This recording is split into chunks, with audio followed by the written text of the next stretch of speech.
Just Like Us, for LGBT young people. Hello again. We're back with another episode of the Just Like Us podcast. I'm Marley. And I'm Nura. Today we're going to be talking about the Gender Recognition Act and why the government has decided to actually start changing it. Despite the fact the GRA consultation is already closed, it's important that we keep discussing trans issues, and especially keep talking about how the GRA might successfully be reformed. And what it is, because a lot of people don't know what it is. You're listening to Just Like Us, the monthly show for LGBT young people. According to the UK government website, trans people are able to receive legal recognition of their acquired gender through a process set out in the GRA. Since it came into force, only 4,910 people have legally changed their gender. This is fewer than the number of trans respondents in the government's LGBT survey, who were clear that they wanted legal recognition, but had not applied because they found the current process too bureaucratic, expensive, and intrusive. We have kind of information from Stonewall about what they wanted to be changed to, and if you think about the fact that this isn't actually happening now, it's kind of weird. I'm going to start off this episode by saying I'm not trans, so I'm not, I don't need to think about these things, but it's actually kind of weird because I didn't know that this was a thing people had to think about. According to Stonewall.org, they have listed a few options that they want to reform the GRA. For example, they're pushing to require no medical diagnosis or presentation of evidence for trans people to get their legal identity recognized.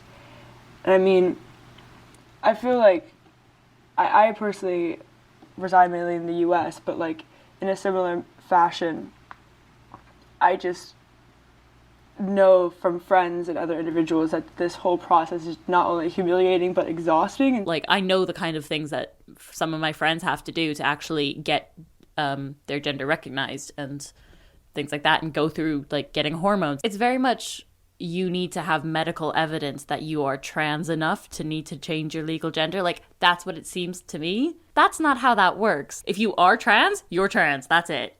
That's how that works. Additionally, one of the reforms that Stonewall proposes is recognizing non-binary identities, which huge fan of. Very good. I'm a fan. Yes. 10 out of 10.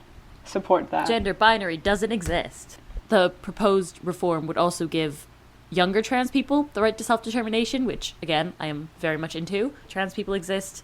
They don't just magically turn 21 and decide, oh yes, I am trans. It's like, that's not how it works. Yeah, actually, whenever you're genderqueer or trans or anything beyond a cisgender, you're just given a sticker, actually. That's what happens. It's like you're welcome to a club. Happy 18th birthday, you are officially trans. You've made it. Or non-binary. You're listening to Just Like Us, the monthly show for LGBT young people. We thought it best to speak to somebody who identifies as trans to see what the GRA consultation would actually mean to them. Here's Danny, our former editor, to tell you his thoughts. Hey you listeners, it's Danny here, and I'm trans. To be fair, the GRA consultation won't mean much to me, simply because I'm not a British citizen. But it'll mean so much more to those it will actually affect. You're probably listening to this podcast because you're either looking to support someone close to you that's LGBT, looking to learn more about LGBT issues, or even LGBT yourself. In the countries I've been in, people are discriminated, banished by their families, and sometimes even killed just for being trans. You guys have a good gig over here, but you can make it better. Self-identification on documents, or at least easier identification, would make going through airports easier. We wouldn't have to prove that we can spell our names multiple times, repeat over and over to security which gender we are. It would help with job applications, insurance, registering for schools, etc. The reality is, every day we have to prove to people that we are trans enough to be valid. The current GRA still supports that, as a group of medical professionals diagnose who we are and whether we are enough. I believe it shouldn't. So please, for that maybe one token trans person you vaguely know, or that one trans person you love, just do the consultation. 10 minutes of your time will make an impact on lives. It won't stop people from yelling or hurting us in toilets. That's for you to help. But it'll stop at least the admin from doing so. It would mean a lot. Thank you. You're listening to Just Like Us, the monthly show for LGBT young people. I am someone who, I don't know exactly what's going on, but I identify as genderqueer. At the end of the day, like, the process is already exhausting internally, and adding on the interactions with psychiatrists and clinicians who just don't necessarily understand is just demeaning in so many ways, and I don't know, that's why this issue is really important to me. Yeah. And economic burden as well. LGBT people, as is, statistically, as LGBT youth, there are higher rates of unemployment and things like that, especially with trans individuals. It's not great at the minute. And at the same time, it's like, I guess we're trying to answer, like, why we care, but also why you should care. And at the end of the day, I think it's just like, there's already a lot of transphobia within the LGBT community. The LGBT community should be a cohesive unit, and that includes coming out for trans people and being a trans ally, even if you yourself are not trans, because that, at the end of the day, is how you're going to fight transphobia. The GRA reform is so important, and here at Just Like Us, we really hope that the proposed changes go through.